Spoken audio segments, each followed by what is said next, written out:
Várias.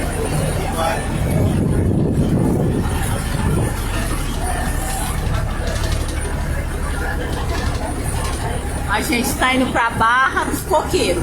Mas a gente vai descer ali e tem que pegar um ônibus A ainda. mais cresce no Brasil. É aí que o meu tio vai construir. Os condomínios vieram todos pra cá. Casa é muito caro aí? Casa é muito caro aí? Hoje é. Hoje é. Antes não, né? É um terreno em um condomínio. 10, 300.